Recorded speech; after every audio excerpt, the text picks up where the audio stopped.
There's so many of them on the internet, near-death experiences and stuff like that. And people always come back with a story of they saw their auntie or their uncle or something goes on, and a whole other thing. But it always happens in a way where they either have an accident, right, or something that's they're in a coma or something tragic happens and they nearly die and then they come back, right? Whereas when you're doing a guided meditation, you're not really in control, but you're giving your willingness for it to occur. And so there's this sort of preemptive kind of understanding in the mind that you're actually looking to have an experience outside of your body. You actually want that kind of thing to occur, right?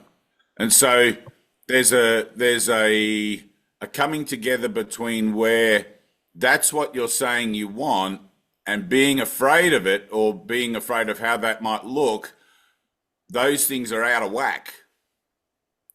Right. So on one hand, you're saying, yes, I want to walk with Jesus, whatever, and I want to see the mysteries of what's beyond the world, etc.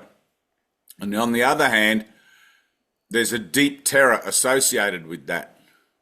Right. The deep terror that's associated with it isn't associated with the experience that you think you're going to have, because you don't know what that experience actually is. Right. So it's an unreasonable fear, it's an unfounded fear. But what it's actually associated with is the moment of separation. Because all fear harkens back to that one moment. Does that make sense? So it's like, you know how science, they're looking for the Big Bang or looking for evidence of the Big Bang, and they have this what would you call it, instruments and satellites, I guess, or some sort of way to detect the sound of the universe, right? And then however they triangulate it or whatever they do, they figure out that the origin point of the Big Bang, if that's a valid theory, which they're seeming nowadays to think it's not, the origin point of the Big Bang is something like 1 billion light years away or something, and da-da-da-da-da, right? But literally, the Big Bang has already occurred. What they're listening to is an echo, right? They're actually listening to an echo of the Big Bang to try and get a triangulation or a point where they think it might have actually occurred in the universe, I guess for whatever reason, to try and find more primordial elements of the Big Bang and put it all together, right? Which is the external searching. But what you're doing in time and space, when you're saying, well, I actually want an experience outside of my body, and then when something like that starts to occur and when you start to have a shift in consciousness, sometimes a profound one, what happens is you become automatically afraid of it, because the very first experience you ever had of change was the separation, right? Now, it occurred, it didn't occur at the same time. It can't possibly have happened because God is everything, God is formless, therefore, But that doesn't change anything for you in time and space, right? We seem to find ourselves in this paradox. We seem to find ourselves in this place where we shouldn't actually exist, but yet here we are seemingly at a Zoom meeting, and it seems quite real and credible, right? And Jesus says, well, the opposite of life is not death, it's another form of life. It's predicated by death. Everything here dies, but that's not what you're afraid of. Your primordial fear is love, or the return to love, right? So when you start to have an experience, and when the world starts to sort of vanish or disappear or whatever like that, and you start to think, oh, what's going on? Because the ego always speaks first, you automatically step into a fearful place. Right? Because to the ego, the unknown is what all justification for fear is. But to your true self, there is nothing unknown. Right? You know all things because you are one with all things in that state of Christ-mindedness and that whole one mind self, right? Or singular mind self. So the mind training kicks in there. And because of, let's say, the lack of mind training that you have, particularly the elemental fear around being outside of your body or without the body is something that's going to kick in for a while until you master not listening to that first voice, right? It's like when Jesus says, oh, you've got to become like an adventurer or a crusader, right? So in the text, he says, you must think of yourself like a crusader, someone who's off on an incredible adventure, right? Because that's what this is. And this is just prep school. This is just the beginning stages of learning how to become an interstellar adventurer, if you like, or an intergalactic adventurer, whatever you want to call it, a spiritual adventurer, right? But there's a point where you master the first step, and the first step is letting go of fear, right? I guarantee you, when you have your first out-of-body experience, when you get beyond the body for the first time, you won't want to come back. You'll be so happy about it. You'll be like, how do I do that again? Right?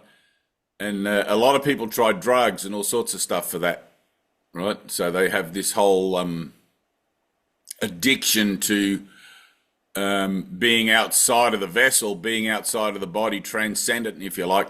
But there's no mind training that goes along with that, right? And the potential to get stuck in between experiences, as in the mind becomes overlaid with the experience to such a degree that it can't detect what reality in the third dimension is compared to realities that it's experienced in other states. People end up crazy. They just go in the nut house, right? So the mind training is more and more important all the time, more and more important, because if you cannot bring yourself back here successfully, like as a mentally functional instrument, then you're not going to be much use to the atonement. The last thing we need is another gibbering fool in a straitjacket, you know, so.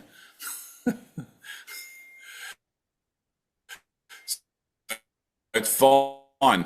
The thing that you experience when you are outside of this experience, right? It's totally immersive.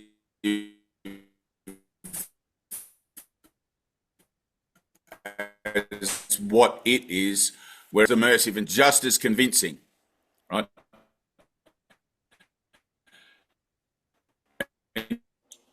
Your It'd be crazy connection? to try and tell yourself that I'm Is breaking that up. you? Yeah, unless it's me. No, it might be me. We've got a Okay. storm outside, and I'm on. I'll just check. Is it still happening? You're good right now, but you've been kind of going in and out the last couple of minutes. So Oh, keep talking. maybe.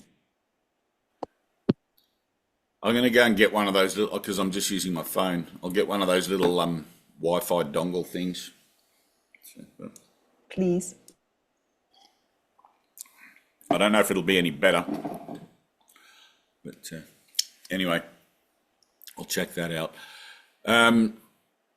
Yeah, so that's good, Colin. You're still doing the ice swimming?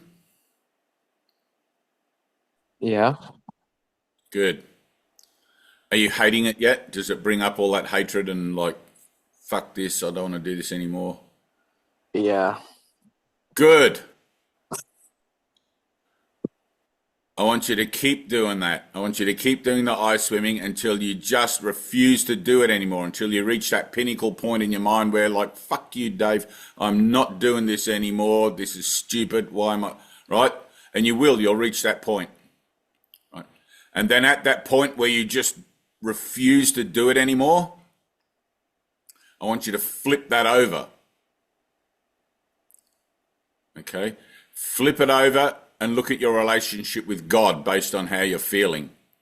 Because there is nothing going on other than love in this universe, other than the will of God for you, right? But we don't see it because we don't see anything with these eyes and we don't hear anything with these ears. But we can't deny our emotions. We can't deny what we feel.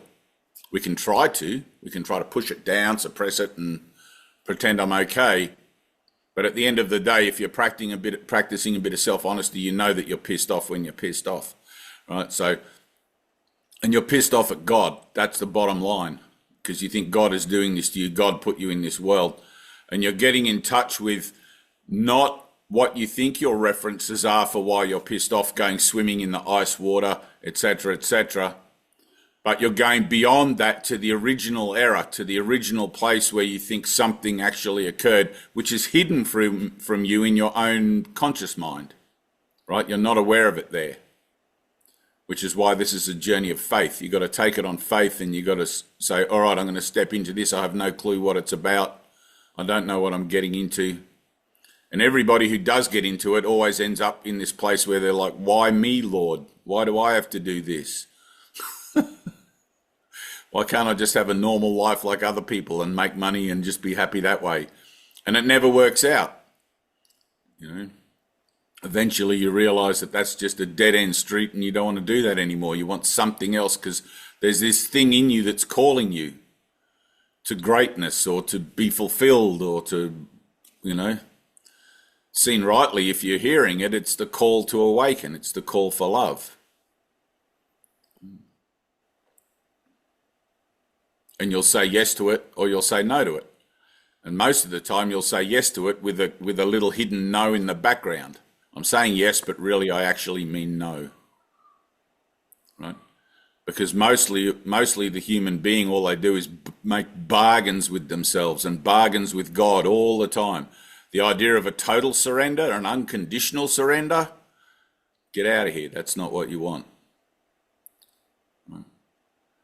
I remember when I was giving up drugs and giving up alcohol and all that stuff, and I was trying to anyway, like years and years ago, and I was bargaining. I remember bargaining to give up smoking cigarettes, and I wasn't even a big cigarette smoker. I'll give up cigarettes, Lord, if. Those were the sorts of prayers that I had, you know. If you do this for me, I promise I'll give up smoking. That's because looking at it now, it's fucking ridiculous. Like, what the, right? But why would I try to bargain with the creative source of the universe that could probably just snuff me out if it wanted to, and never having existed, etc., right? It's because the mind doesn't ever really understand what it's actually doing.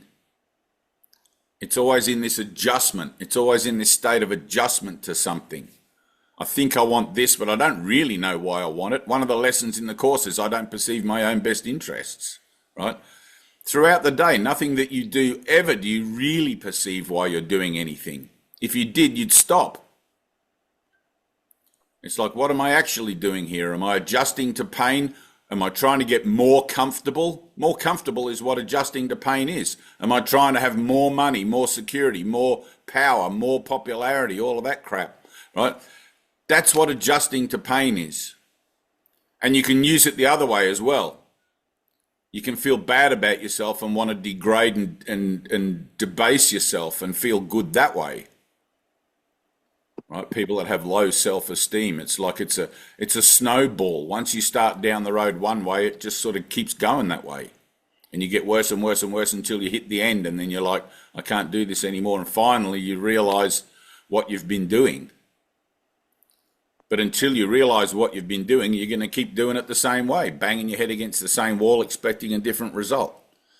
Right? That's why you need mind training. You need to learn to become conscious of your activity of mind throughout the day, not based on reacting to the world or reacting to the things that seems to be going on in the world, but based on reacting to or an understanding of a new purpose. My new purpose is God. My new purpose is to serve humanity. My new purpose is to push my limits to such a degree. See what I'm doing and why I'm doing it. My own self-deception, my own self-sabotage. Right? Any teacher in history who's ever tried to teach this would encourage their students to make bold experiments with their faith. To make bold experiments. That's why people go on pilgrimages and stuff. To test their faith, to put themselves to the test. do I have faith, or am I just saying that's something about me? Because I have friends who have faith and I go to church maybe, or I whatever. You know, it's like that. Is it the Appalachian Way? What was the one St. Francis did? What's that walk called? Right, so St. Francis, I think it's the Appalachian Walk, but where he goes from Italy into Spain or something, up and over the mountains. But it's like the whole thing nowadays, everything gets corrupted, right? So the whole thing nowadays, Colin, is this. You want to do an act of faith. Your act of faith is going to come to you through the ice swimming, right? I guarantee you that, because it's going to it's going to take you right to the end of the limit of your tolerance for it, and then you're going to go beyond that. Much in the same way like Wim Hof. Have you been watching Wim Hof videos? You should.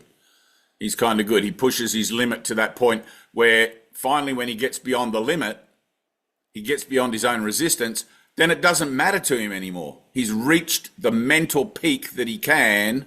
It's like athletes. They push themselves to the limit and then they go beyond it. But until you even reach the limit, you're still stuck within the limitation of your own belief about yourself. Right? You can't become that incredible athlete, that person that can swim in the ice water, whatever. Right? It's all the same thing. You're looking at an idea of potential, right? My maximum potential as a human being is to realize self, right? That is the nature of my inner truth, my spiritual truth, is to realize myself. And I'm going to learn how to use the everyday situations and relationships that are around me and that I'm involved in my life as a means to see how honest I'm being about actually wanting to reach that full potential, right? Which in our case is total surrender, total defenselessness, total openness, total vulnerability, total honesty. It's total anything of one of those things. Total forgiveness would be the pivot. But until then, it's always, yes, Lord, but. Yes, Lord, but. Jesus is saying to you, give up the world and follow me. And it's like the guy in the marketplace. Let me just go and sell my stuff, Lord, and then I will follow you. That's the whole story. That's the whole human condition. In one little parable. Let me just do this first. There's always going to be a but. If Jesus knocked on your door right now and goes, hey, give up the world, come with me, I want to show you something. You'd be like, I don't know, you look kind of sketchy. You look like a homeless person in a robe. Yeah. Automatically there's going to be the but, because the ego speaks first. There's going to be the doubt. That's why the mind training has to occur to such a degree that when your brother says to you, give me a loaf of bread, you're like, yes, brother, here's a loaf of bread. It's an absolute yes. It's a total yes. When I say to you, Colin, I want you to go ice swimming, and you're like, yeah, but now the but is coming up, right? Yeah, but I'm getting sick of this. Yeah, but, how long do I have to do this for? Yeah, but it's coming into winter. It's going to be even colder, right? You need that place in your mind that you set yourself as your bottom line, right? For me, it was inner peace. It was perfect peace of mind. That's all I wanted since I was your age, Colin. I just wanted peace. I didn't give a shit about anything else. I didn't care about money, about popularity, about nothing. I was the weird kid at school that just never really sort of fitted in because I didn't want what everybody else wanted. And I couldn't explain why. Everybody else around me always looked like they were having fun with their competitiveness and their popularityness and all of that sort of stuff. Not me. I wasn't even interested in it. And I couldn't tell you why I wasn't. I like girls, and I liked being recognized for stuff, but I didn't have any drive to achieve that sort of thing. It was kind of nice if it happened, but I couldn't care less if it didn't happen. But in my drive, in my passion, I guess, to master inner peace, I failed for decades. until finally A Course in Miracles came along. I tried everything. I tried lots of different kinds of meditations. I read so many books.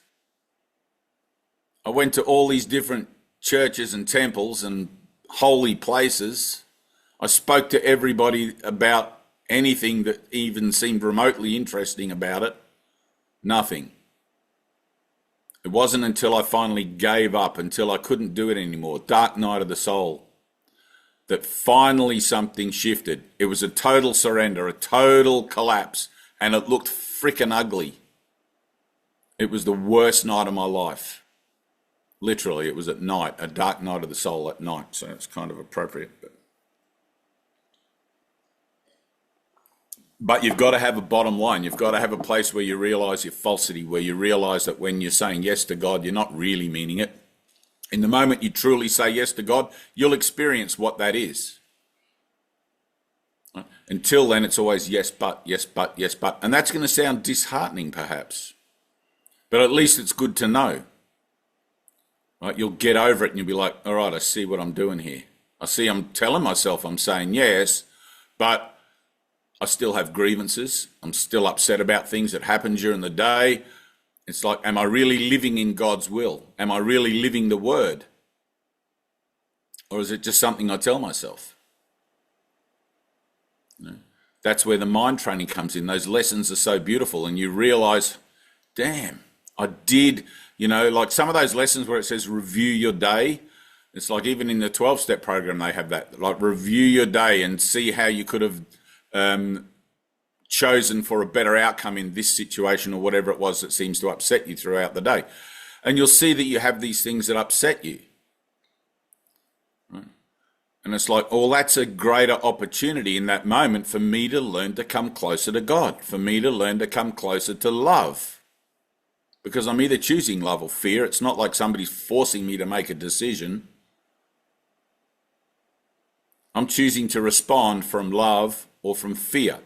Fear is going to be my natural response because the very first experience I had of change, the fall from grace, the separation, the drift into the dream, whatever you want to call it, was fearful. Like a child being lost from its parent. All you'd ever known up until then was the perfect love of eternity, the perfect love and the warmth and the care of your creative source, your God, your Father. All of a sudden, whoop, you're cast into a dream. It's terrifying.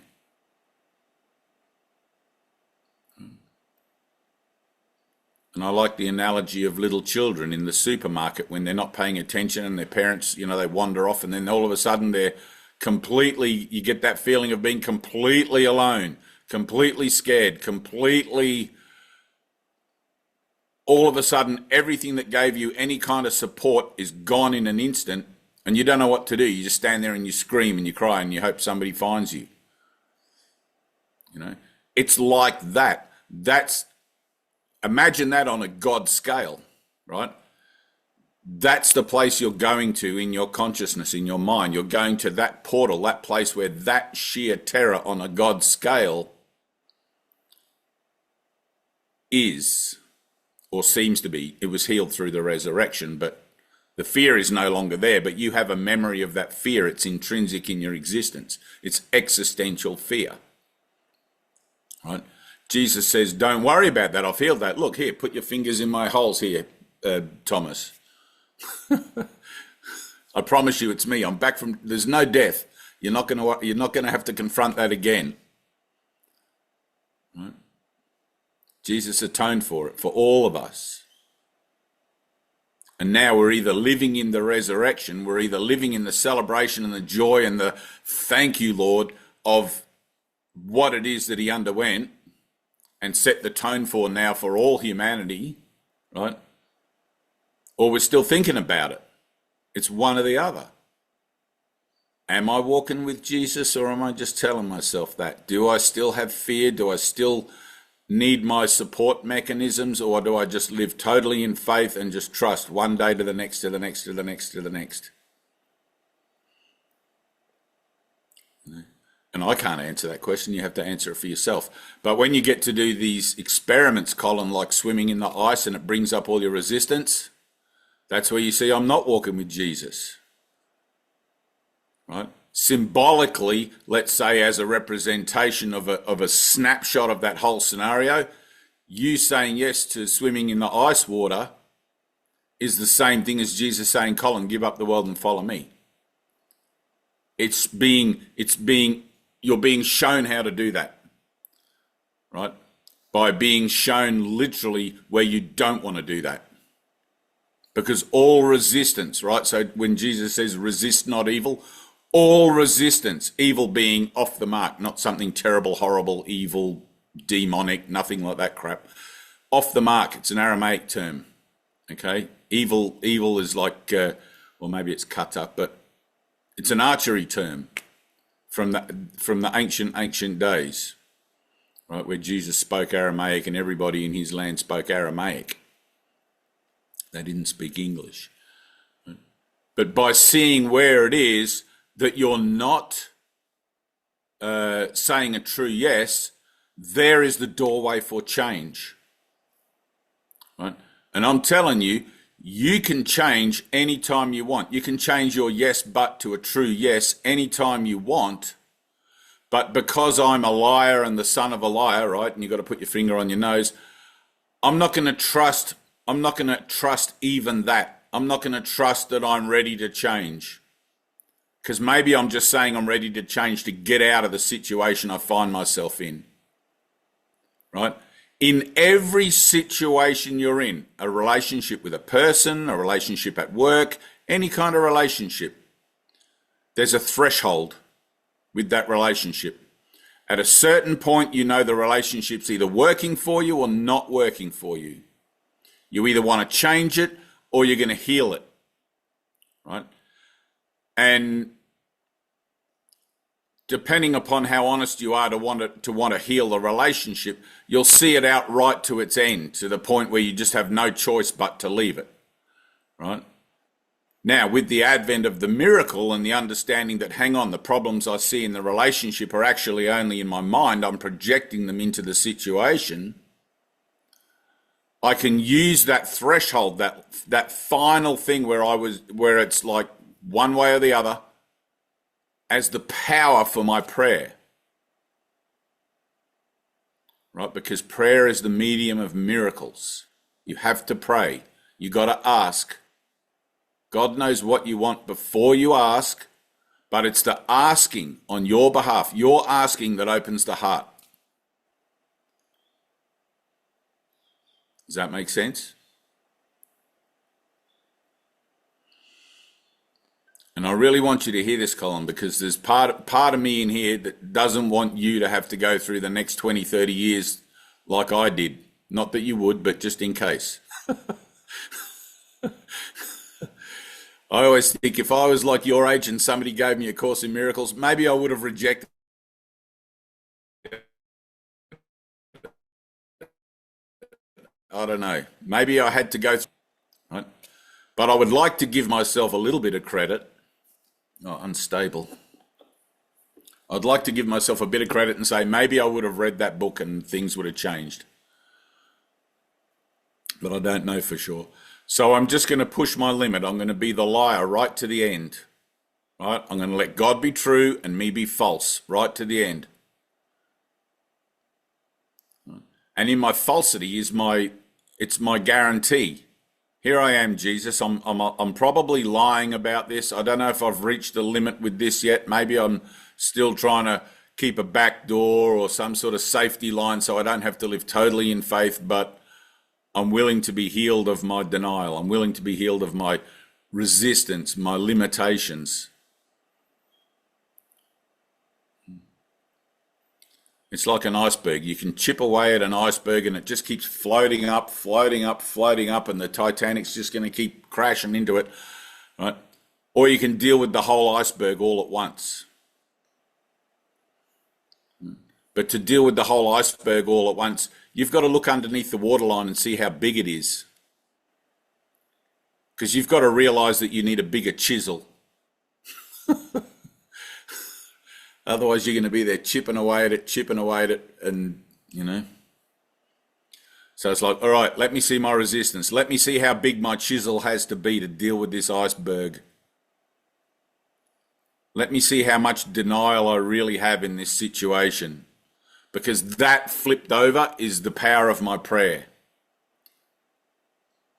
You know, like in World War One, I was just been reading the story to my dad actually, who's has no vision really for reading anymore. But the Battle of the Somme in World War One, where the soldiers are all on the front lines, it's all muddy, and they dig in the foxholes to sleep in at night, and they're praying like hell that the bombs don't land in the foxholes.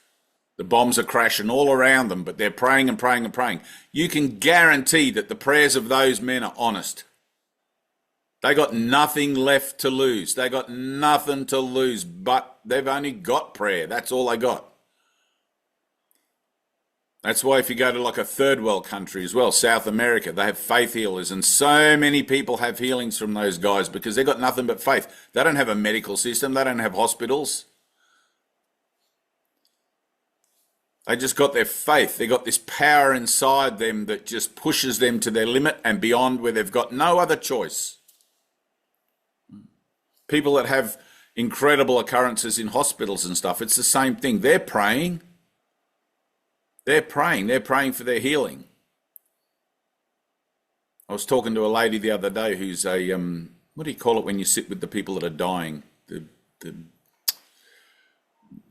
hospice nurse. Was that you, Gay? No. Oh, it is. It was Gay. You know, and she was telling me she has all these stories, all these things, you know, and people that can tell you all sorts of stuff. They're at their limit. They're at the end of their logical ability to kid themselves that they're going to continue on. There's a surrender to it. You can't kid yourself any longer that you're going to get better at a certain point. Then the mind opens. Then stuff can happen. It's usually predicated by phenomena and things like that, right? What happened to you, Colin, would be akin to phenomena at this stage, right? Because it's still happening within the time frame experience. But it's like, you know, when you're driving your car and it's foggy outside, or you know, whatever, and the window fogs up and you kind of wipe it and you can see out, but you can't see clearly, right? That's what the experience was that's like you're having. You started to have the experience and then stopped yourself. You got a little peek into something that was possible and became afraid of it, right? So the mind training will help you to not become afraid of it anymore, right? But first you have to reconcile yourself with the idea that that's actually what you want. I do want an experience of beyond the world. I do want to remember my father. I do want a non-temporal, non-physical occurrence that has nothing to do with drugs or hallucinogenics or anything like that, right? It's got to be natural and guided by the Holy Spirit. And the thing I know about the Holy Spirit from my own experience is that when you ask for something, you will get it. But it's never going to really look like what you think it's possibly going to look like. Already in your mind, you've got two experiences now of having something beginning in an occurrence that freaked you out, and you've got references for it. I was in my house, there's my sister, this, that, and the other. So the next time it happens, you cannot not reference those same indicators for the experience, right? But literally they're going to limit the experience. So you've got to learn to appreciate this moment. This moment is here and now, brand new. It may look nothing like what you think it was going to look like based on those two experiences that you just had, right? It may occur completely out of context and probably will. If you, oh, this is a funny one. I had this the other day with somebody. Have you ever seen The Karate Kid? The first one where he meets Mr. Miyagi. You haven't seen it? Oh, man, it's so funny. So Mr. Miyagi's this like old Korean guy or whatever, or Japanese guy, and he catches a fly in midair with a pair of chopsticks, right? There's this fly going around like this, and he just goes, he's looking at it and he just goes, tick, and catches the fly in midair, right? That's his skill. He's so connected. He's just so thing, right? But the Holy Spirit's like that. The Holy Spirit is going to snatch you out of midair in the middle of every kind of possibility of where you could be in time and space, right? Without any concern whatsoever. Like the Holy Spirit's like the Mr. Miyagi of spirituality. It's like, gotcha, Colin, right? And it's like that. I remember when I had the experience with Heaven, right? With Patricia, her nickname was Heaven. But I knew when I was facing my anger, right? I had anger coming up again and again and again and again, and I was terrified of it. It was raw and it was rageful. It was the worst thing, and I didn't want it. I didn't want to acknowledge it. I didn't want to whatever, and I knew that if it unleashed, it could kill, right? And in the fear of redemption, Jesus says, you must look upon your wish to kill and recognize its full extent, because your wish to kill isn't the wish to kill your brother. It's the wish to kill your father. It's the wish to kill your creative source. So you can become God, and God can be subservient to you, whatever. I forget how it goes on from there. But that wish to kill, right? When it came up for me in this anger, and it was provoked by this recurring situation with this woman who just wouldn't leave me alone, I would get so angry that I would literally have to leave her presence to get out of there, get out of there, get out of there. And I couldn't understand why she kept provoking me. I was provoking myself, right? Didn't realize that at the time. And in the end, when finally I prayed to the Holy Spirit to be expunged of my anger, not to fix the situation with her, because I knew the situation with her was just a catalyst for exposing my anger, right? My rage. The best case scenario occurred for that to play out, right? It kind of had a violent playing out. It kind of came to a head and it was a whole thing. But what happened after that was perfect. There was a healing for me and a healing for her. And it was just the most beautiful. It had to happen that way. I had to trust the Holy Spirit that that's how it happened. And it would be the perfect, get that fly, snatch it where it needs to be in time and space, you know.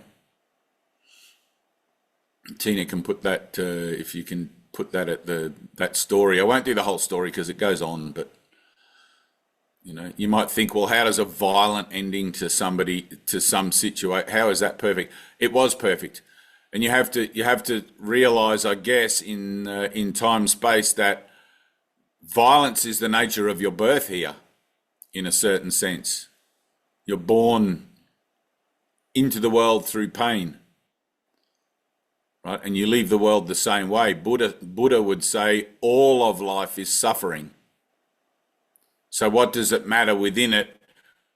It looks this way in one moment or in that way in another moment.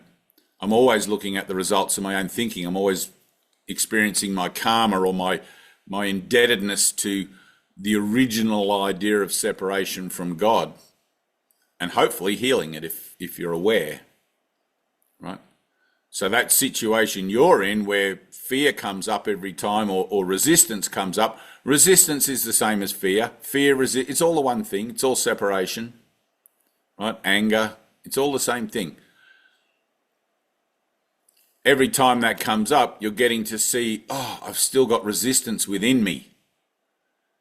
I cannot place myself completely on the altar to truth if I'm resisting the altar to truth at the same time, right? And that is what you are resisting, because God is everything. The illusion of it looking like ice, water, swimming, Dave said do this, whatever, that's just the illusion. That's just how it's presented to you to be able to make that approach to the altar. Right? You've got to have some kind of catalyst that you can recognize and understand. Otherwise, you would never be able to make any kind of change in your life. it'd be hardly helpful to have a Course in Miracles that made no sense. But initially it starts off making no sense because you don't know what the unknown is. You don't know the thing that you're against, which is yourself. You don't perceive your own best interests and all of those things, which is why the first half of the workbook is completely dedicated to showing you just what the nature of your ego is and working to undo that. And the second half is the restoration of true sight, where you learn of your own good and the good that is in everyone. Not good as in opposed to bad, but the good that is in service. I know in your heart that you're a servant of God. I know in your heart that you're a servant of humanity, as are we all. We all are. Forgive them, Lord, they know not what they do, is just like an acknowledgement that, well, we're all here, we're all brothers, we all know the truth of ourselves somewhere, but we're going around this circuitous route to try and figure it out because our minds have fallen into this devious trap of self-deception. And we blame everybody.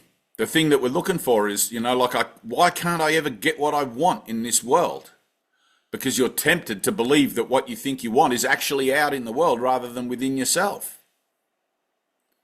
And other people seem to stand in your way, and other people seem to deceive you and tell you the wrong information, and why didn't I have better parents, and all of these sorts of things. You'll outsource it again and again and again and again, until finally you get sick and tired of doing that. It's the same thing as ice swimming. You'll look for a blame out there, out there, out there. I'll look for a blame out there, out there, out there, again and again and again, until finally I realize that gets me nowhere. And I start to look within. What am I doing? I always seem to be the common denominator in all my problems. I always seem to be the one central thing around which all of these situations seem to happen to. And yet everybody else out there seems to be getting along, driving Ferraris and having great time and whatever. And, here's me struggling to afford a mountain bike or whatever. Just lost my job today. Now what do I do?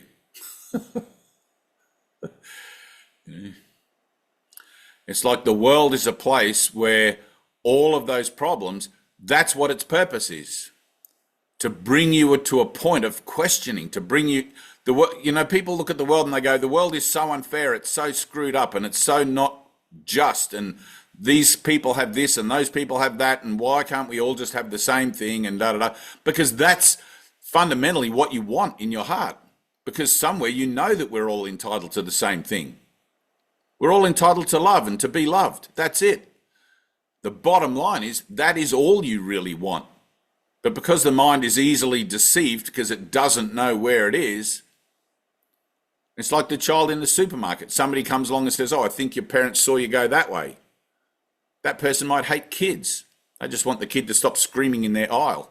And the kid runs away looking, no, parents are not over here. Why did that person lie to me? Right? That's the world.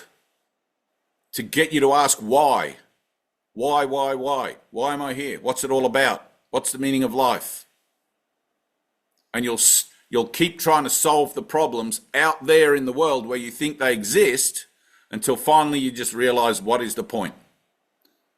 I'm just going to sit here in this aisle in the supermarket and scream the house down until somebody comes and gets me.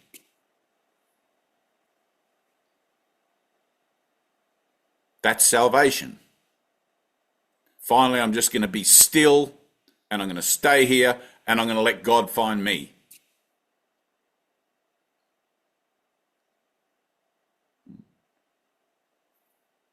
Let the truth find me. Gay, do you have a camera?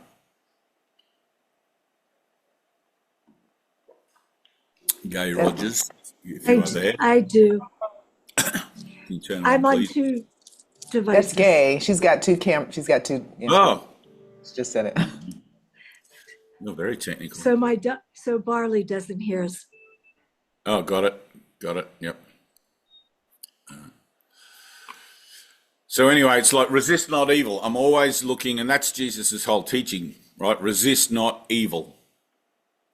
The human experience is one of constantly adjusting to evil or being off the mark. I'm telling you, it's fine to be off the mark. It's fine to be uncomfortable. Don't adjust to your discomfort. Don't adjust to your existential anxiety. You don't need medication.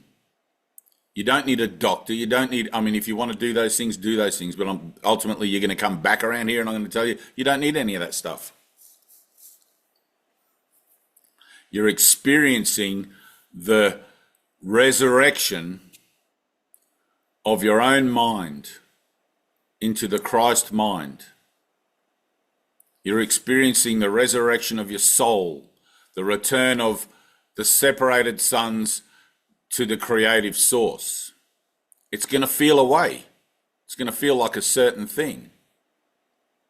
You're probably not going to like it until you learn that it's like bungee jumping, right? You do a bungee jump and you're terrified and you're like, you scream all the way down. Once you've done one, it's like, and you start looking for a higher bungee jump. I want to do this one. This one's 100 feet higher than the last one. And you tell yourself, it's great, it's great, it's great. Salvation is like that.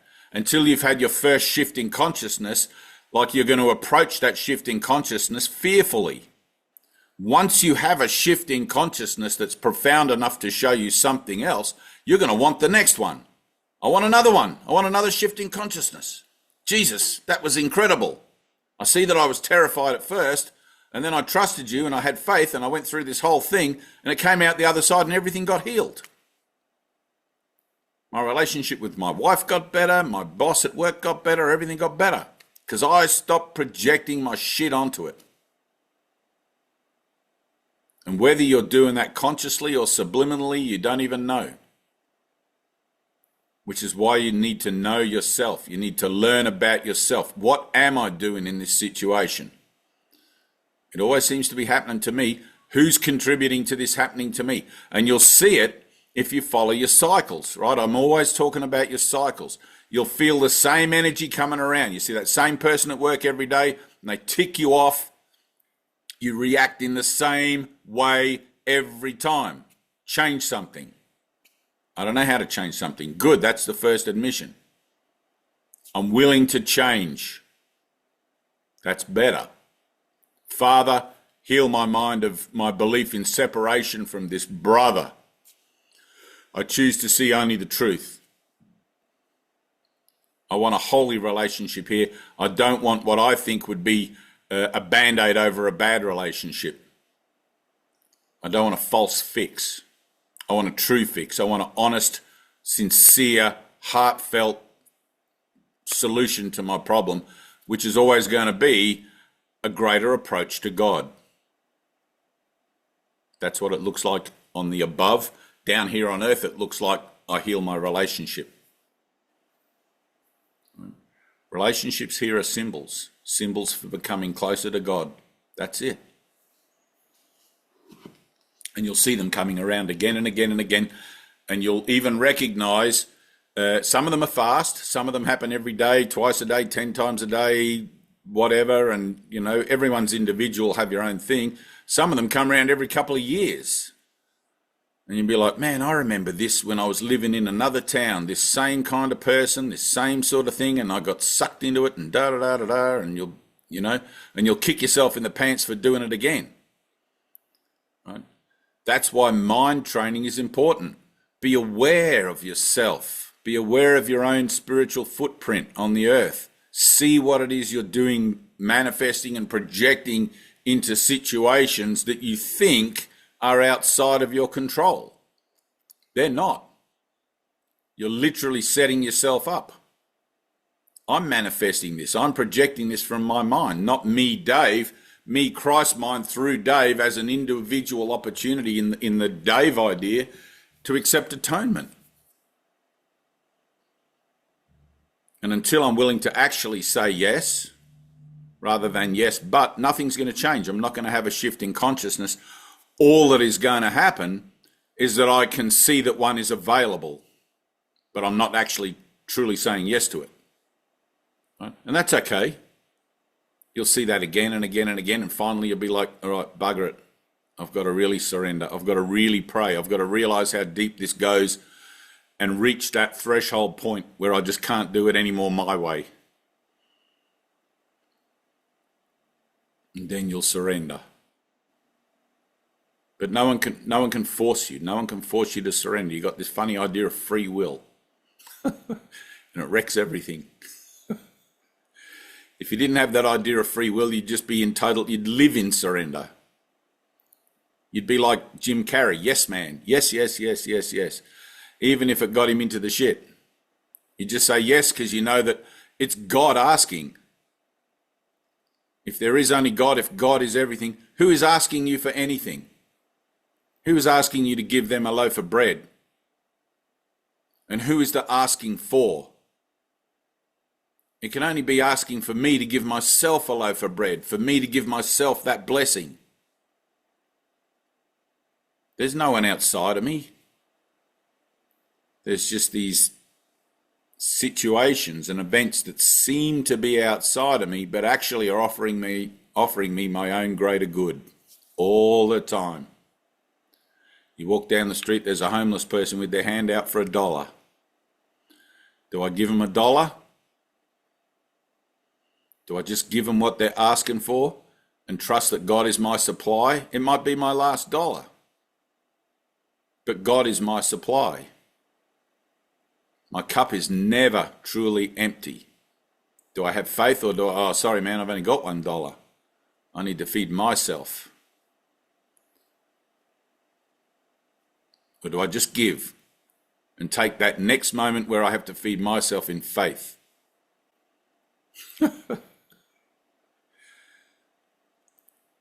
No one here's ever been hungry a day in their lives. Not because they haven't had food, but because God has always been with you. Always.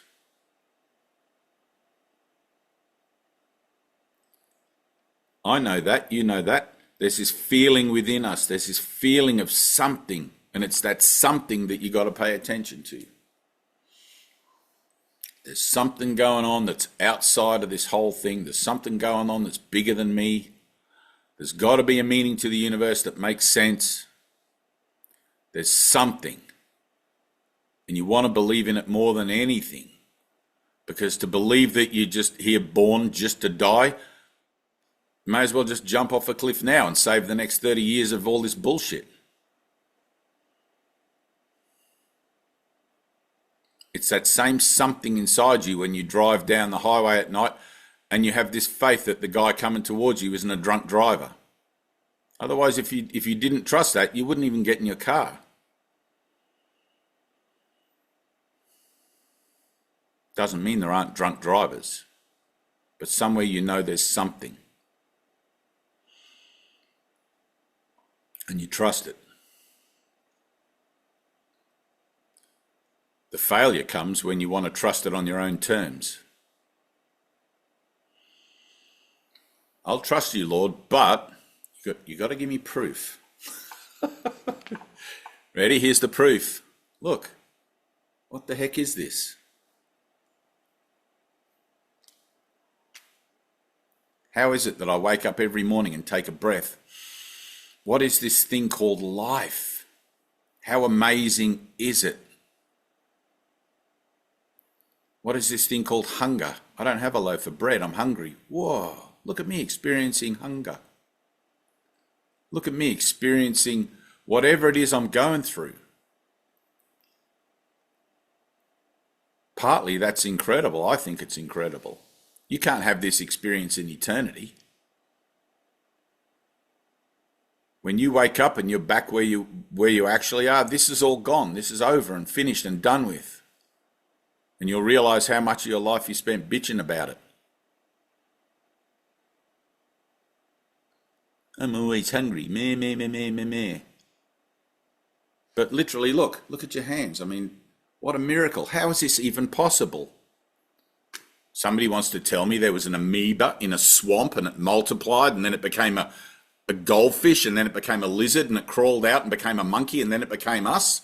It's like, what the heck? Even if that was true, it's still incredible. And yet we take it for granted every single day. We take it for granted because we're searching for something else. Seen rightly, the body just does become a useful vehicle then. But it's the something else you're seeking for that you're confused about that constantly lets you down. I want that shiny red car. I want that red car because that guy's got a red car and look at the life he has, and that's what I want because I think that'll make me happy.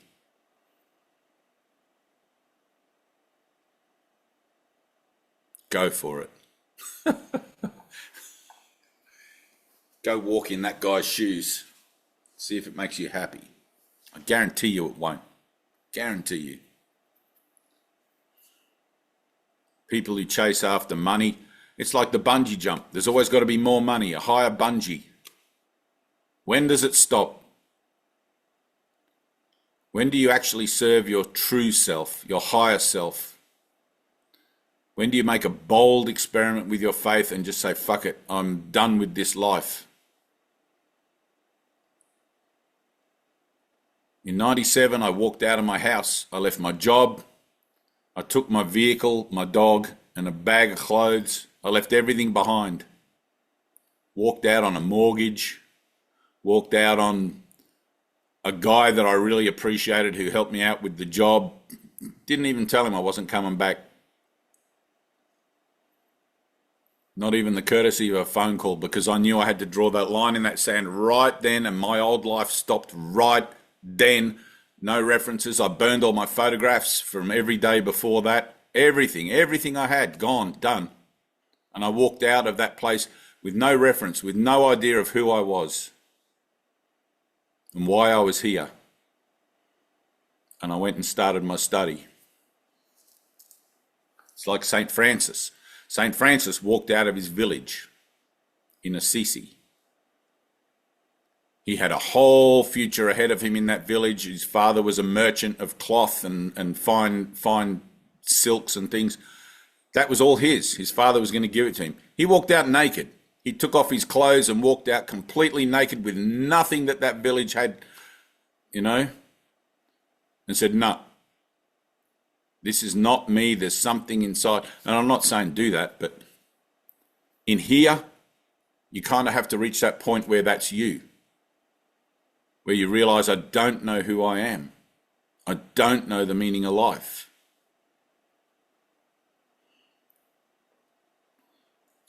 It's the ultimate bungee jump, and you've got to find yourself in that place.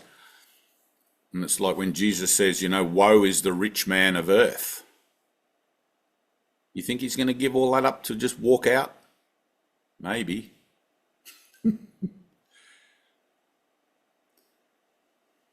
Tina, where is she?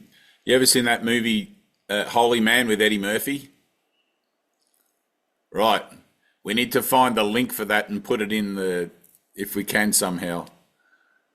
Like, it's the most incredible thing. All this stuff happens to him and he just keeps saying yes, yes, yes, yes, until finally he reaches this place. It's like Yes Man, right, with Jim Carrey. He goes yes, yes, yes, until finally he has a moment, right? So Eddie Murphy gets corrupted by this marketing guy to market his useless shit on a TV station. And at first he wants Jeff to Goldblum. do it. Jeff Goldblum, yeah. Jeff Goldblum, it's the only movie I like of his where he actually, Oh, I really? can Oh, I love I Jeff can't Goldblum. Okay, anyway, stand Jeff. I have a grievance with Jeff Goldblum. forgive that, please. He's a bomb. It's a great film. It's a great film. And that point where Eddie Murphy just realizes he can't do it anymore, like that he has to keep on with his spiritual journey and then Jeff Goldblum at the same time realizes that he doesn't need Eddie Murphy anymore. Like the teaching-learning relationship has totally flipped and become perfect. And it's just like, man, that's the whole thing right there. That's what the heart is looking for. That's what the mind is looking for. That moment of truth, that holy instant where you realize that you're enough, where you realize that you're all that, where you realize that there's nothing for you to find. you've been it all along. But it's beyond that threshold. It's beyond that limitation. It's just beyond it. It's in the next thought that you don't have. Until then, you're just looking over the edge of the precipice. I'm coming up to it and I'm looking over. I'm coming up and I'm looking over. I'm coming up and I'm looking over. But I'm not taking that leap of faith. I'm saying I want to. And I might say I want to many times before I actually do.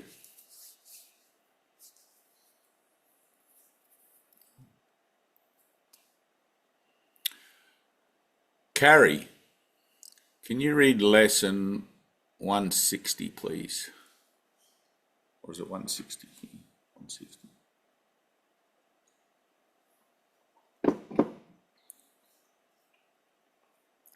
Does that make sense, Colin? Yeah. Good. That's why I want you to keep ice swimming. Push that limit. Just push it. Okay?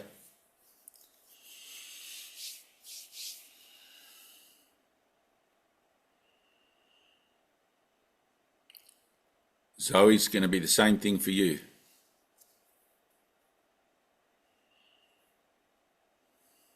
Lesson 160. I am at home. Fear is the stranger here. Fear is a stranger to the ways of love. Identify with fear, and you will be a stranger to yourself. And thus you are unknown to you. What is yourself remains an alien to the part of you which thinks that it is real, but different from yourself. Who could be sane in such circumstances? Who could be sane in such a circumstance? Who but a madman could believe he is what he is not and judge against himself?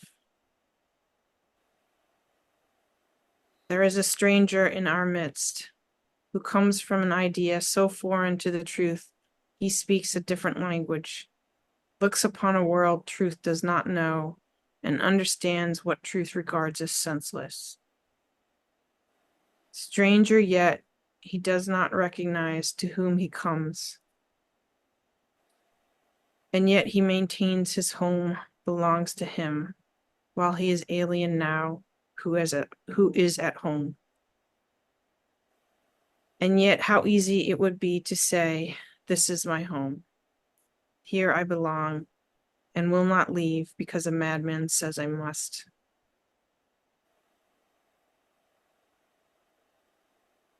What reason is there for not saying this? What could the reason be except that you had asked this stranger in to take your place and let you be a stranger to yourself?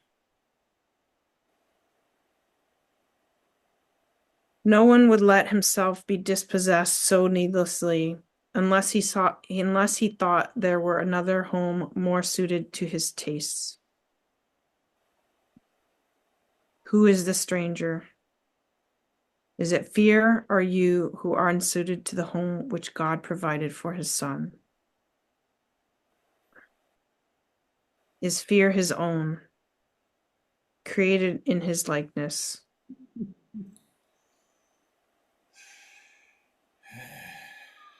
Is it fear that love completes? Is it fear that love completes and is completed by? There is no home can shelter love and fear. They cannot coexist.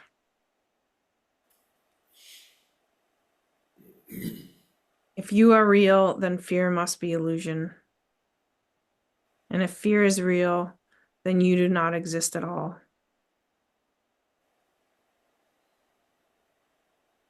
How simply then the question is resolved.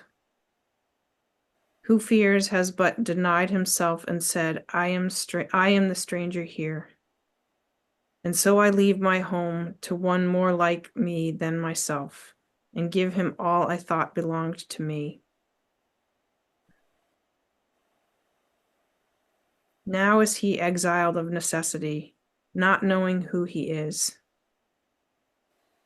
uncertain of all things but this, that he is not himself, and that his home has been denied to him.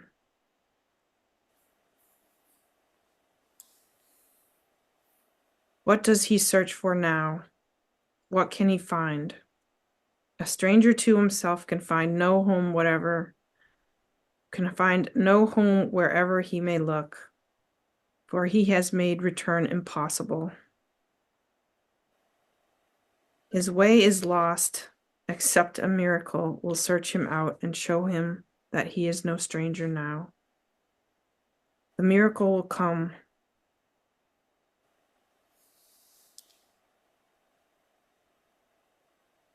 For in his home, his self remains. It asked no stranger in and took no alien thought to be itself. And it will call its own unto itself in recognition of what is its own. Who is the stranger? Is he not the one yourself calls not? You are unable now to recognize the stranger in your midst, for you have given him your rightful place.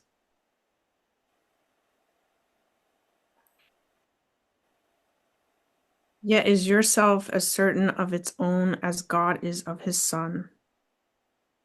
He cannot be confused about creation. He is sure of what belongs to him. No stranger can be interposed between his knowledge and his Son's reality. He does not know of strangers. He is certain of his Son. God's certainty suffices. Whom he knows to be his Son belongs where he has set his Son forever. He has answered you who ask, who is the stranger?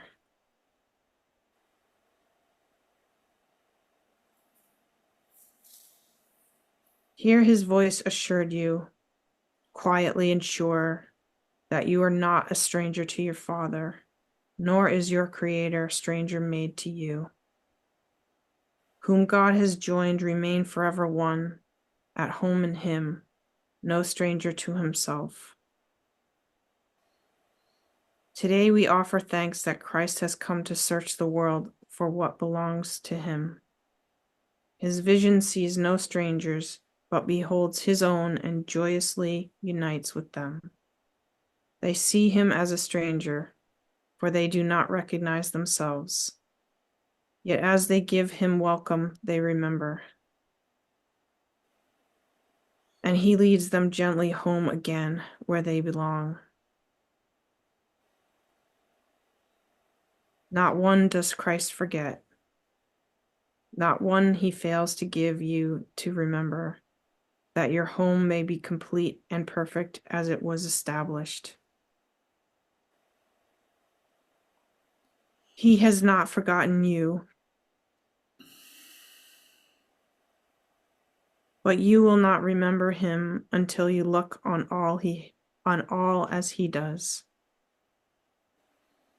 Who denies his brother is denying him, and thus refusing to accept the gift of sight by which his self is clearly recognized, his home remembered, and salvation come. Good. Close your eyes. Everyone just close your eyes for a second. Sit up straight. Comfortable.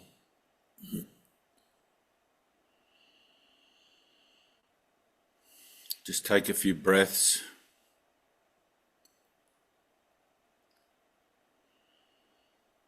In and out. Andre, you're just in time. I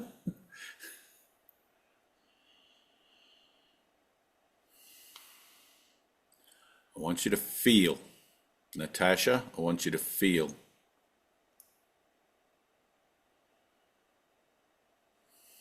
Try to feel a sense of belonging.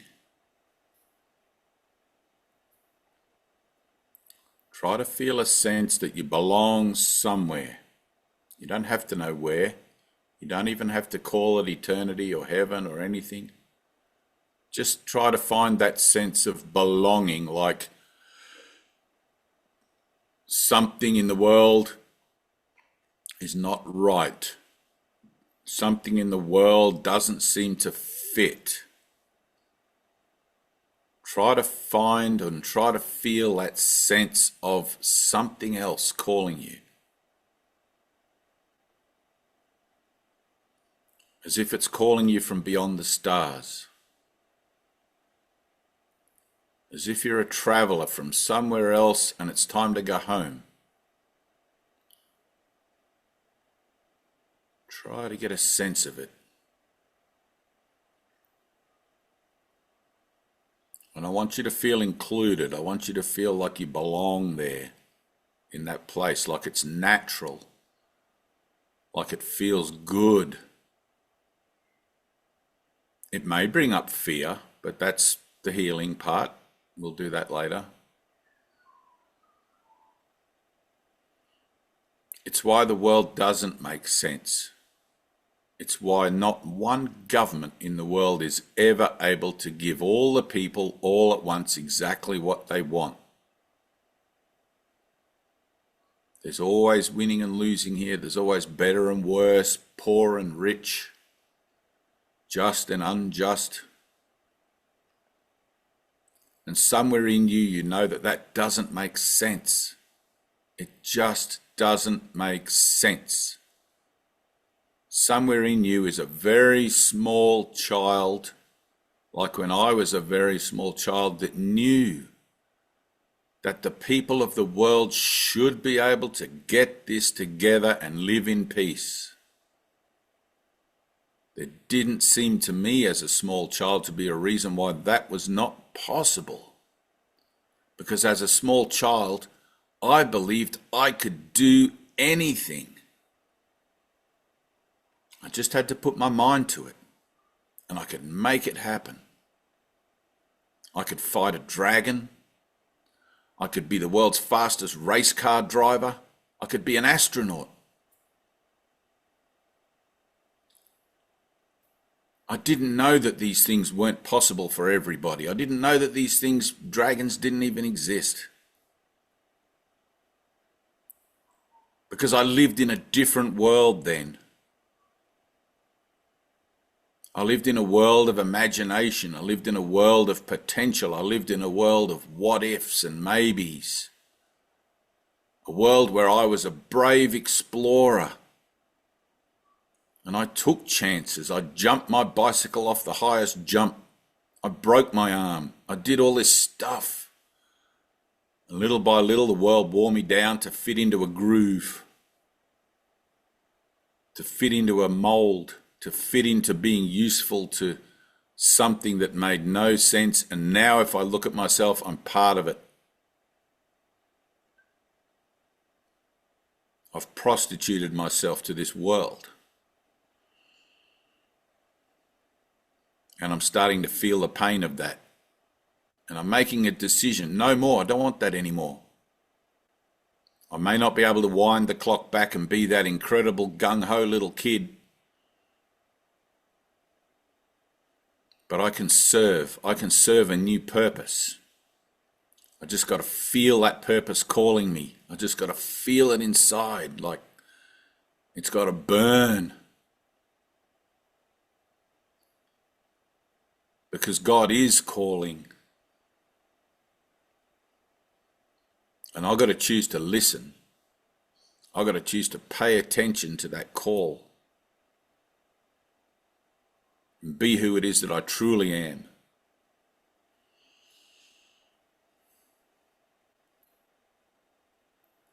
I'm going to step on a lot of toes. I'm going to upset a lot of people. But I've got to break free of this matrix. I've got to get out of this whole cycle that goes around and around and around, where I tell myself something but don't really mean it. Telling myself the something has become the way I comfort myself. One day I'm going to quit smoking. One day I'm going to climb Mount Everest. One day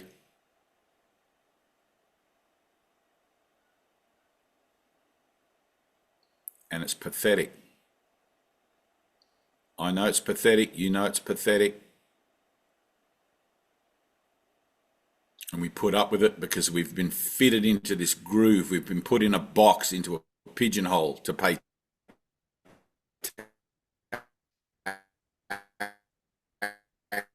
taxes and do whatever. But in your imagination,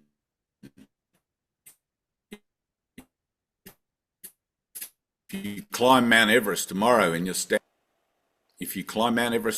standing at the top, how are you going to feel? You're going to feel woohoo! You're going to feel yeah! That's how you should feel every moment. Every moment in life. Because God goes with you everywhere you go. You don't have to climb Mount Everest. You just have to know yourself. I am the Son of God. I am the Christ along with you.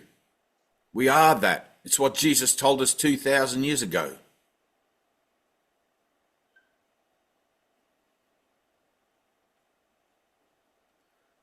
When is that going to be a yes? When is that going to be a total yes? I am that. I don't have to remember it. I just have to start living from it. And then it'll make itself known to me. I have to live my truth. My truth is love. My truth is forgiveness. My truth is compassion. My truth is tolerance and patience and understanding. My truth is being my brother's keeper instead of my brother's executioner, judge, jury. If I judge my brother, if I am his jailer, I have to stay in jail with him to make sure he doesn't escape. Is that the life I want? Do I feel justified then?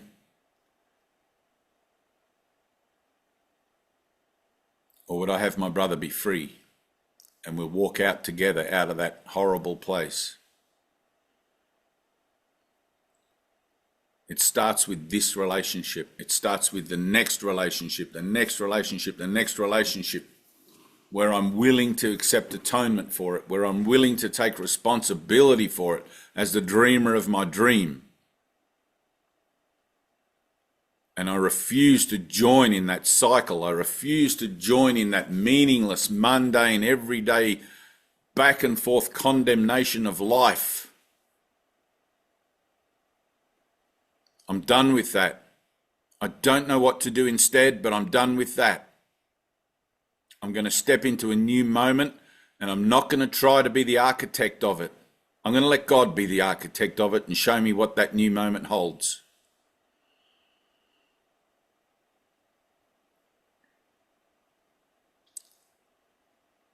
Because when I look in the mirror, when I'm brushing my teeth, even in this body, I want to be like, fuck yeah. Fuck yeah. You ever seen the Truman Show and he brushes his teeth and he draws the picture of the spaceman helmet? He's like, NASA to Houston, whatever.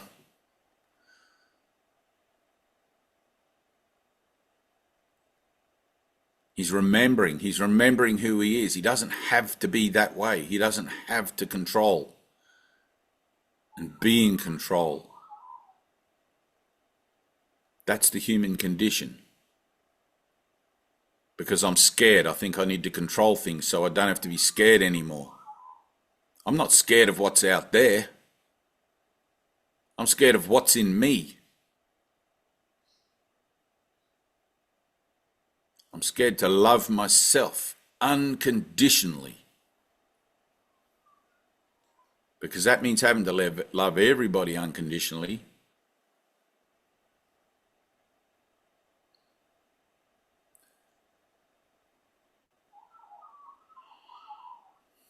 And live an unconditional life, to actually live my yes.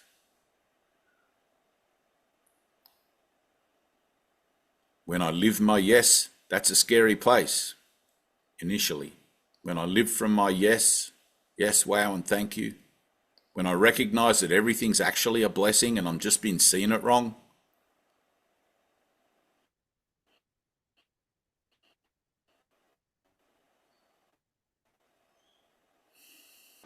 And you're going to say to me, well, there's some pretty bad shit goes on in the world. How is that a blessing? That's why you got to be about it. Because the world is predicated by death. It's underlined by death. If you ignore the lessons, they come around again and again, a little bit harder each time. And then you find you're back in a new body. Oh, what happened to my last body? I was killed in a war because why? I thought I was being patriotic. Somebody told me that if I serve God and serve my country, that was the right thing to do, and I believed them. Instead of listening to my own true self. Now I'm dead, and here I am back again.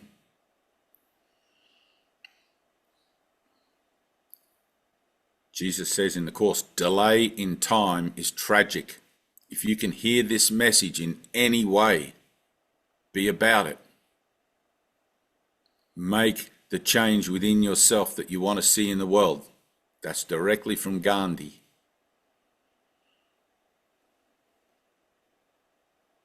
The change doesn't happen out there. You'll be doing that forever. Social movements, social justice. That doesn't stop. And one figurehead for social justice gets gunned down until the next one comes along. Then they get gunned down until the next one comes along. Nail him to a cross, that guy. We don't want him around here.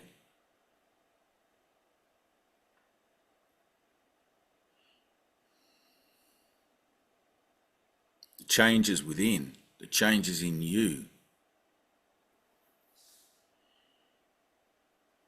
Look at those places. I don't like this person. I don't like this situation. I've got a grievance about it. It doesn't matter if you admit to it being a grievance.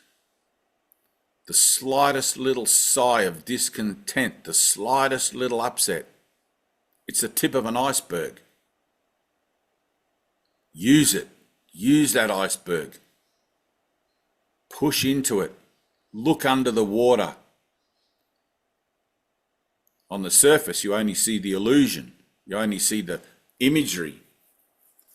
Below the water, that grievance is a grievance against God. I think God's doing this to me because I don't remember that I chose to come. I don't remember that coming here, that having this experience of separation was my decision. I don't like it, and I've been trying to blame someone else ever since.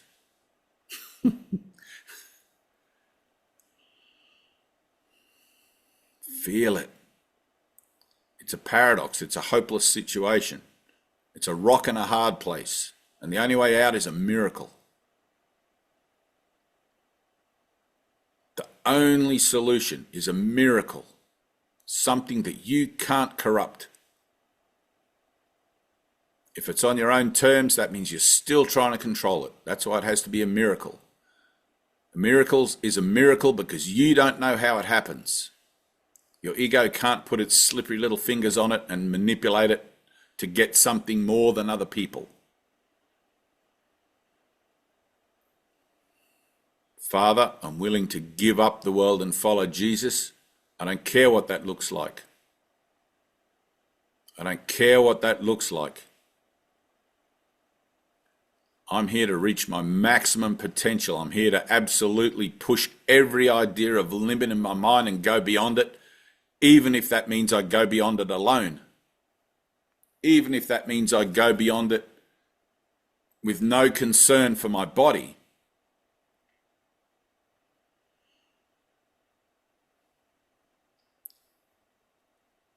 Two in 10,000 will hear this, Jesus says. 2 in 10,000. I like to think that humanity has raised up in consciousness somewhat since then, and maybe now it's 5,000 in 10,000. My heart would like to feel that, or more. 10,000 in 10,000. Everyone can hear it. Everyone can feel it. Feel it, that call.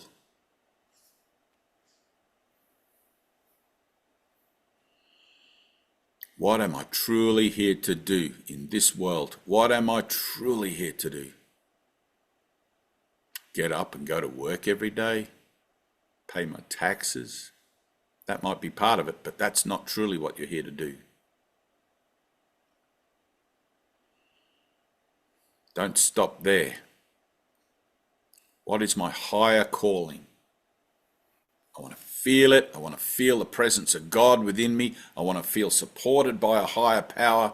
And I want to feel that all the time. All the time. Not just when I think about it. I want to feel the Lord move me in mysterious ways. I want to find myself in situations with people that are outside of my friend circle, that are outside of my comfort zone, so that I can grow, so that I can express what it is that my truth is in a way that nourishes me and brings others into the fold, helps my brothers. Let me not turn away. Let me not turn off the television, those images of suffering and pain, because that only exists in my own mind. Let me confront it. Let me be the healer. That's my true vocation on earth, is healing. But it starts with me. It starts with me. If I don't heal myself from fear, how the hell am I going to help anybody else? It's just rhetoric. Unless it's true for me, it's just rhetoric. It's just words. And yet, for a minute, I'm going to live by words, because I have to realize how false I am.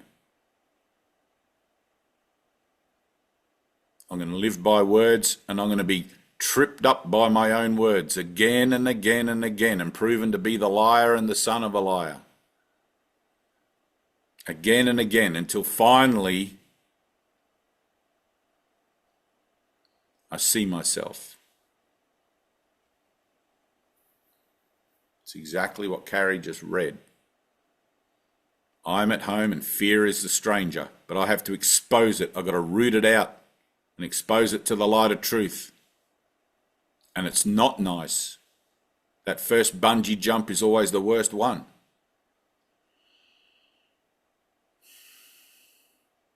After that, it's easy.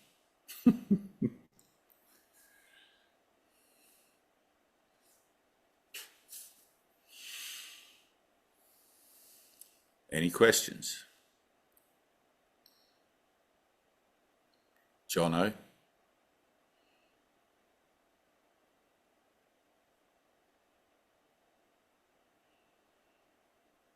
See yourself as the adventurer. See yourself that way.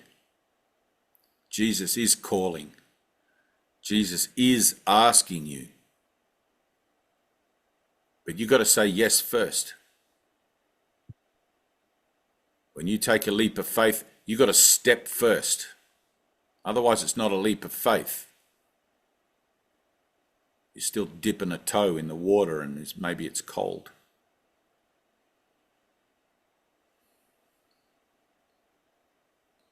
Take a step first and then God will catch you. God will support you.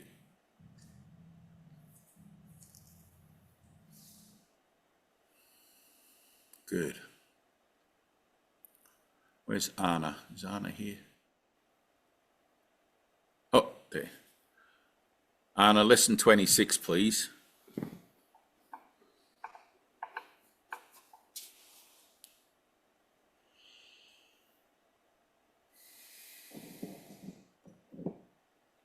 Take a breath. Everybody, take a breath and feel. Natasha, take a deeper breath than everybody else.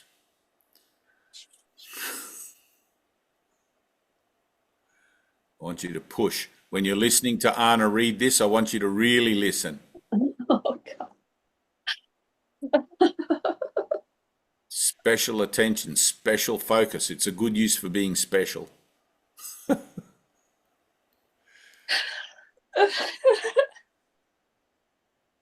All right, let's have it.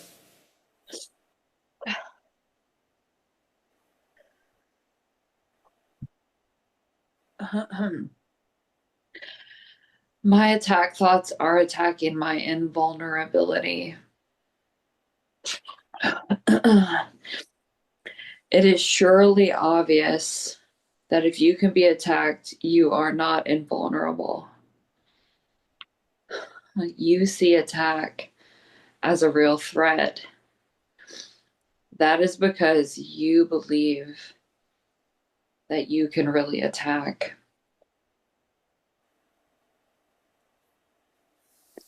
And what would have effects through you must also have effects on you. It is this law that will ultimately save you. but you are misusing it now. You must therefore learn how it can be used for your own best interests rather than against them. Because your attack thoughts will be projected, you will fear attack. And if you fear attack, you must believe that you are not invulnerable. Attack thoughts, therefore, make you vulnerable in your own mind, which is where the attack thoughts are. Attack thoughts and invulnerability cannot be accepted together. They contradict each other. The idea for today introduces the thought that you always attack yourself. If attack thoughts must entail the belief that you are vulnerable, their effect is to weaken you in your own eyes. Thus, they have attacked your perception of yourself. And because you believe in them, you can no longer believe in yourself. A false image of yourself has come to take the place of what you are. Practice with today's idea will help you to understand that vulnerability or invulnerability is the result of your own thoughts. Nothing except your thoughts can attack you. Nothing except your thoughts can make you think you are vulnerable. and nothing except your thoughts can prove to you this is not so. 6 practice periods are required in applying today's idea. A full 2 minutes should be attempted for each of them, although the time may be reduced to a minute if the discomfort is too great. Do not reduce it further. The practice should begin with repeating the idea for today, then closing your eyes and reviewing the unresolved situations whose outcomes are causing you concern. The concern may take the form of depression, worry, anger, a sense of imposition, fear, foreboding, or preoccupation. Any problem as yet unsettled, which tends to recur in your thoughts during the day, is a suitable subject. You will not be able to use very many for one practice period because you will not be able to use very many for any one practice period because a longer time than usual should be spent with each one. Today's idea should be applied as follows. First, name the situation. I am concerned about blank. Then go over every possible outcome which has occurred to you in that connection and which has caused you concern, referring to each one quite specifically, saying, I am afraid blank will happen. If you are doing the exercises properly, you should have some 5 or 6 distressing possibilities available for each situation you use, and quite possibly more. It is much more helpful to cover a few situations thoroughly than to touch on a larger number. As the list of anticipated outcomes for each situation continues, you will probably find some of them, especially those which occur to you toward the end, less acceptable to you. Try, however, to treat them all alike to whatever extent you can. After you have named each outcome of which you are afraid, tell yourself, that thought is an attack upon myself. Conclude each practice period by repeating today's idea once more. Right. That's actually the list that I'm on today. Right.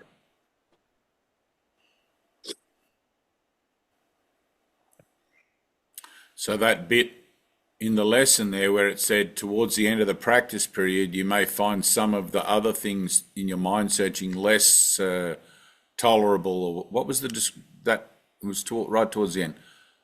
Less the word.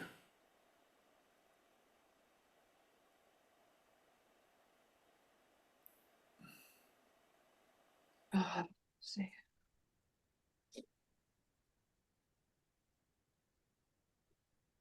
As the list of anticipated outcomes for each situation continues, you will probably find some of them, especially those which occurred to you toward the end, less acceptable to you. Right, less acceptable. Right, less acceptable. A lot of the times when you find yourself in denial of your own power, in denial of your own thoughts, it's because the less acceptable aspects of humanity you don't want to associate to yourself. I could never do that. That's not me, that's other people. But to know yourself, you have to know yourself throughout the whole spectrum of humanity, because what I see out there is me. If I react to it, it's unresolved in me. It's unhealed in me. Not that I'm going to go out and do those things that humanity does, but somebody in humanity is doing those things, and I want to distance myself. And yet those thoughts are ideas in my mind. And I hate to look at them because I don't like the idea they're in there. I don't like the idea that I have these thoughts, these horrible thoughts, these perverse and sick thoughts. And yet we all have them. If you go to an AA meeting, the very first meeting you go to in AA, you realize how much we are just basic human. The stories of absolute carnage and destruction and terror and awful lives that people have in those meetings, supported by alcohol. It's literally a landscape of uncontrolled humanity. It's like a toddler behind the wheel of a car on a freeway. And you realize all of a sudden, holy shit, I'm the same. If I'm backed into a corner, I can kill. If the chips are down, I will fight to survive. I'll do whatever I have to do. But we don't like to look at those things because we tell ourselves that I'm a reasonable person. And yet those things bubble around in the background, pushing us around as potential. And I'm fearful to look at those things. What if it is me? What if I am capable of that? And so, all right, well, that's my demons. That's my demons, not the things themselves, not what the thoughts are, because that's only the meaning I give it. But my reaction to them, my reaction to my thoughts is my demon. I see I'm reacting from a fearful place.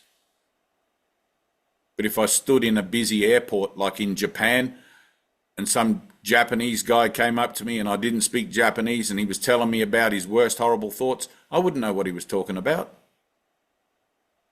But because I've given my thoughts all the meaning they have, I think I know what I'm talking about. I make it real to me. I give it a meaning and I associate with it.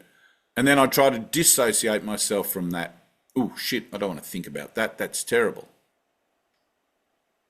That guy with his stereo next door, I could just take a baseball bat and just, that'd be the end of it. And we have these horrendous, murderous thoughts, and you think, where does this come from? Where do these thoughts even come from? Why are they even in my head? Who put them there? But it's literally like Japanese. They're not in there. It's just a load of static that you try to make sense out of because you're a stranger in a strange land, and you give it a meaning and agree with other people about the meaning, and all of a sudden you've got a language. You have to teach a kid to talk. You have to teach a kid to read and write. Little kid doesn't know nothing. They're a blank slate. They're just being. They're just in a state of being themselves. That's within us too. And how nice it is to be able to be in any given situation, just being yourself. Not influenced for or against by any of the thoughts.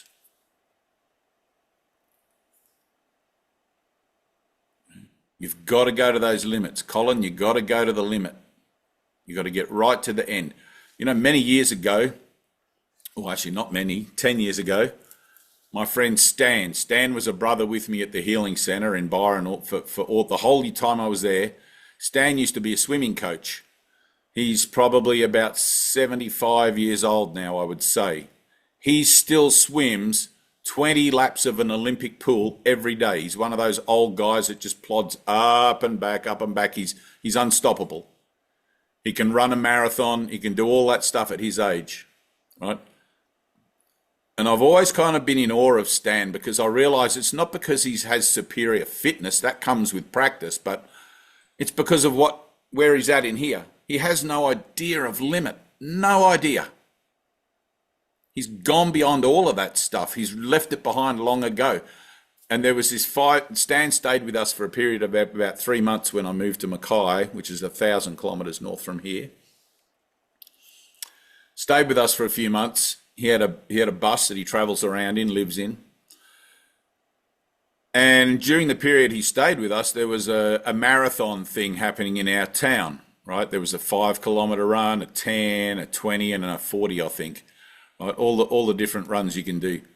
I'd never done a marathon, never done anything, but we were talking about it one night, and somehow there was 3 of us, my wife and I and Stan, decided we'd go in it.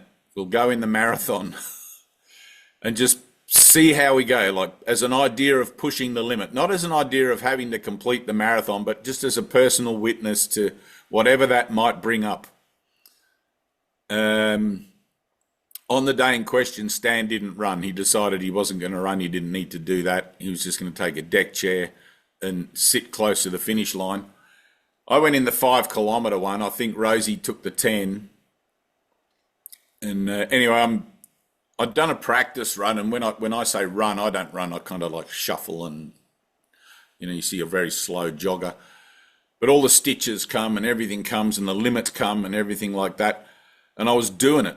Right? I was doing 5 kilometres and eventually I could do 10. But on this particular thing, it was 5. And on the day, there was like 1,000 people at the start line of this thing. And the guy fired the gun, bang, off you go. And everybody started running.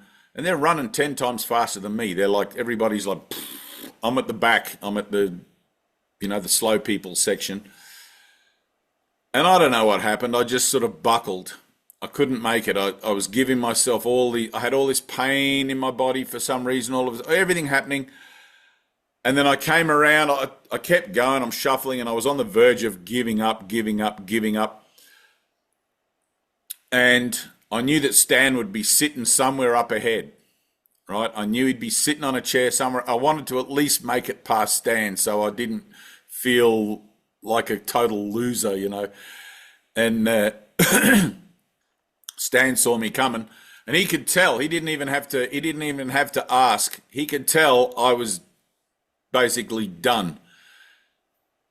And the coach in him yelled out. He goes, "Hit that wall and keep running," like that. He just yelled it at me, and I could hear his voice through the crowd. "Hit that wall and keep running." And something in me just took it. Something in me just went, yes. And it was a true yes. And I started running again, and I hit the wall. I'd realised I'd hit the wall already, and I kept running, and I went across the finish line easily. But I felt that limit. I felt it come on. I wanted to quit the race more than anything. And then Stan's voice, the voice of the Holy Spirit, hit that wall and keep running. He knew I could do it. He believed in me. It's the same thing, overcoming limitation. It's like every one of those movies you see about sports teams and they're the worst team in the league, and then all of a sudden they get a coach that believes in them. Well, this time you're the coach. You're it.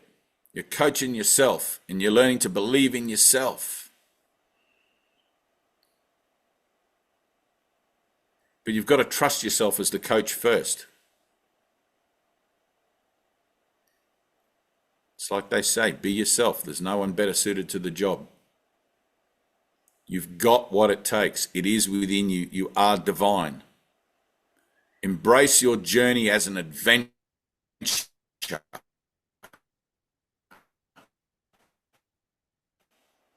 It's a journey, some small ones.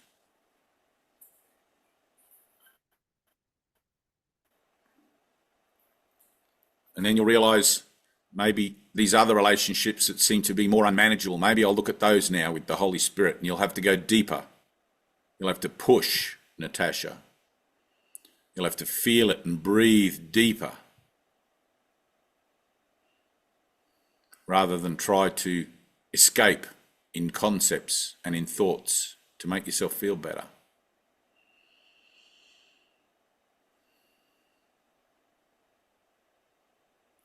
The beautiful thing about all of this is that you will do it because you already have. The script is written, the story is done. The finish line is already there and you've already crossed it. All you're doing is witnessing to that. And all of this, all of the mind training, the Course in Miracles, the effort that you put in, it's collapsing the time between where you think you find yourself as the witness to that now and where that actually is. That whole thing, Colin, doesn't have to take time. That whole ice swimming, it doesn't have to be a progressive kind of coming to a realization of how much resistance you actually have. It's like the iceberg. If you were willing to look at it now, you could. It's like Jesus says, salvation is not beyond immediate learning, but most are given a slowly evolving training program. But that program's up to you. How long do you want to take? You want to just keep showing up to Zoom meetings, doing the lessons every year, year after year? Or are you going to take Jesus at his word and realize you've got nothing to lose? Nothing. Nick Bro work phone, please.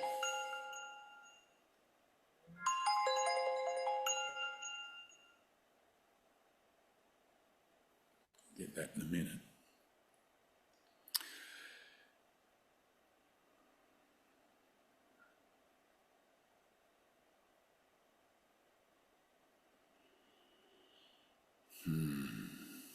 Take a breath.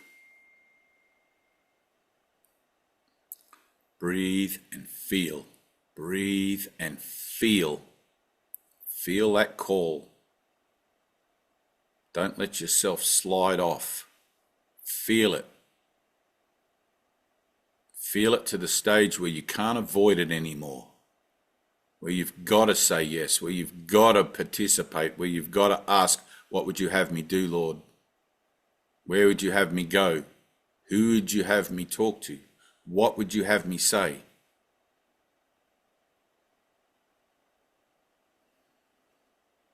You got to feel it. Zoe, when you went to the cathedral, same thing. Feeling. Everywhere you go is a different energy. It has a different frequency, a different signature. You go to an old place like a cathedral. It's a shame the crypts were closed because those sorts of places usually bring up a lot of feelings in people, right? But everywhere you go, if you go to an old place, like I'm watching Outlander about Scotland, somebody told me to watch it the other day, so I'm watching it, this series. If you were to go to one of those old villages, you would feel the ancientness. You would feel how old it is. And yet you're older than time. You're beyond time. But you can feel it. When you go to a modern place, like I'm going to Tokyo in July, I'm absolutely certain I'm going to feel what that is, and I'm going to be out of my depth. There's nothing like that around here. Nothing. It's going to be a whole new energy that I haven't experienced before, and I'm looking forward to it. It's got nothing to do with the people, the lights, the technology. It's the buzz. It's the feel of it. How does it feel? Because that feeling's not out there. It's not about that place, those people. It's something in me. It's a relationship. I want to feel this relationship in the workplace with my workmates. I want to feel it. How does it make me feel? Be honest. How am I feeling? Be honest. Natasha, be honest. Be more honest.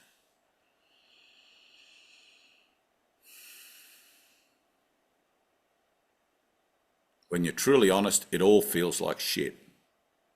It all feels terrible. Because this world is not your home. Give up the world and follow me.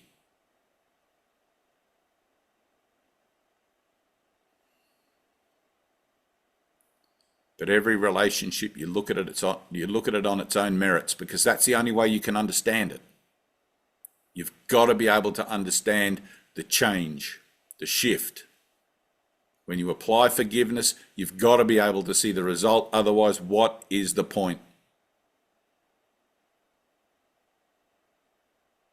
I know people that move town, end relationships, go across the other side of the world to get away from the things that they have grievances about, the people, the situations and the events, rather than to be still and to let that healing occur. I've done it myself.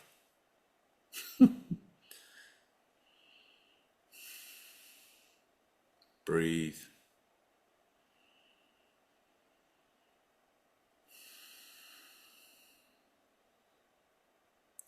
Colin, you're going to be a powerful teacher.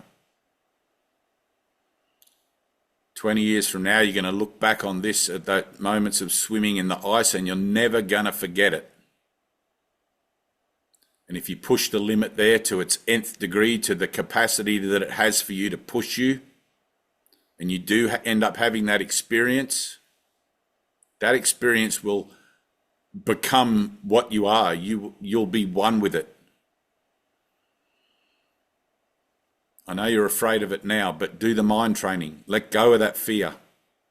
See yourself as an adventurer. Let go of all the fear. But it's all got to come up. It's all got to come up. You can't let go of half of it, part of it. You can't be partly at peace. It's all or nothing.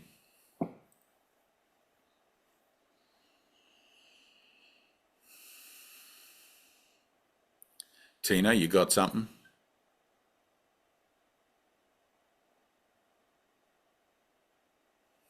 Feel it.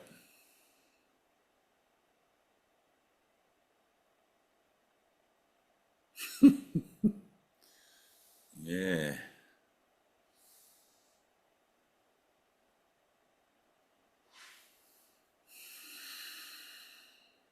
Dana.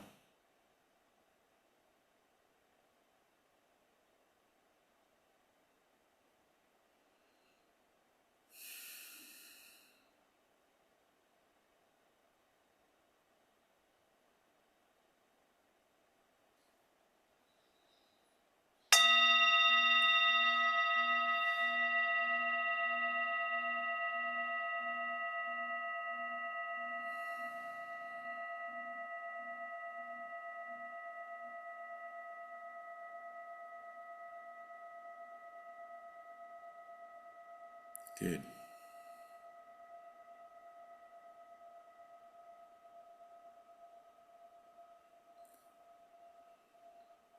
Some of you guys I've given some homework to, call it homework, specifically so you can see your resistance, specifically so you can step into that uncomfortable place and not adjust, but to learn to become miracle-minded.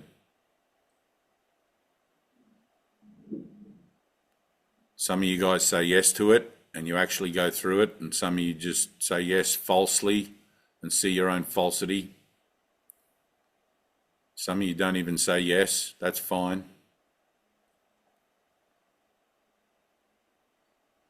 But see your whole life as that. Your whole life is the homework.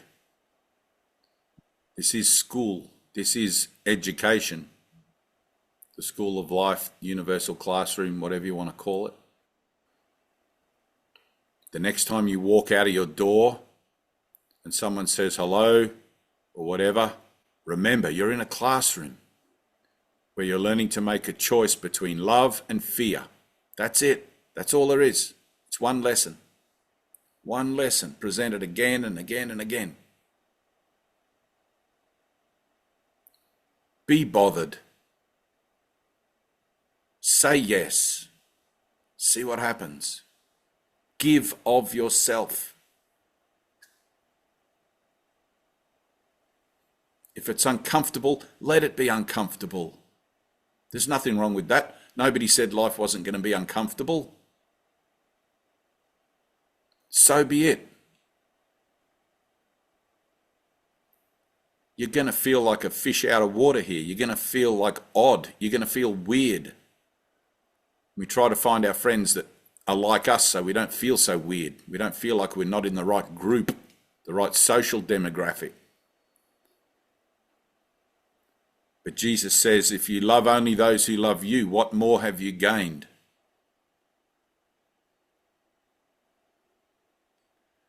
Even the bankers do this. Lend money to those that can pay it back. What more have you gained?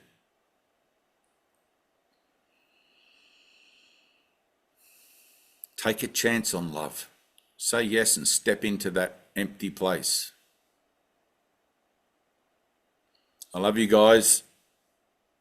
No questions? Zoe, do you have a question? You good? Promise? Good. Okay. Natalie?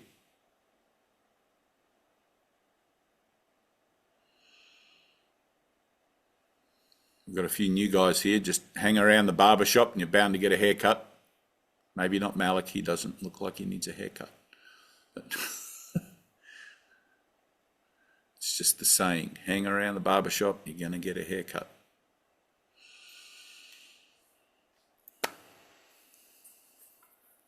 Thank you.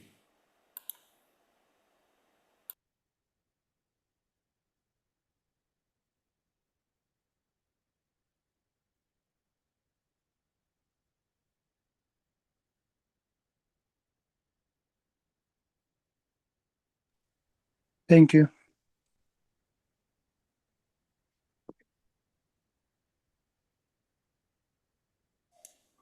I was looking for you. Hey, Noah. Hey, Yeah. Thank you. was very good message. You'll be back. Yes.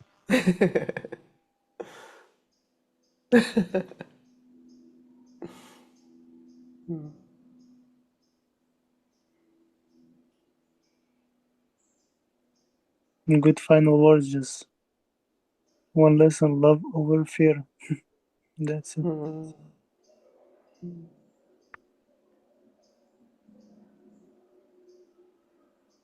Thank you.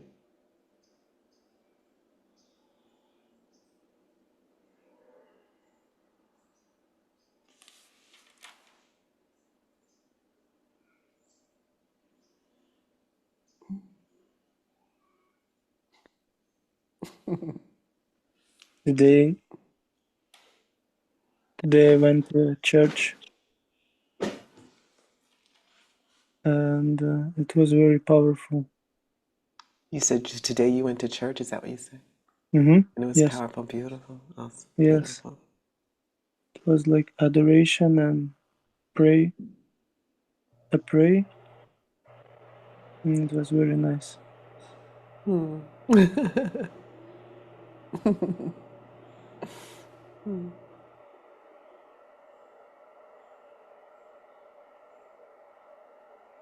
When is the next meeting? God willing, creek don't rise next Sunday. Next Sunday. Yeah. Okay. You know what? I really enjoyed our conversation.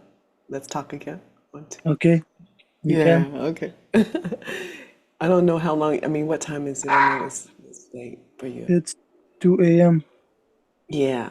You don't have to do it tonight. Holla at me, all right? Yeah. Let's join again. I'm going to sleep now. I wish you would. Okay. Thank you. Don't forget to holla at me, all right? Okay. All Thank you. right. Have a good day. All right. Love you, brother. Bye. Bye. Satnam, everybody. Satnam. Satnam.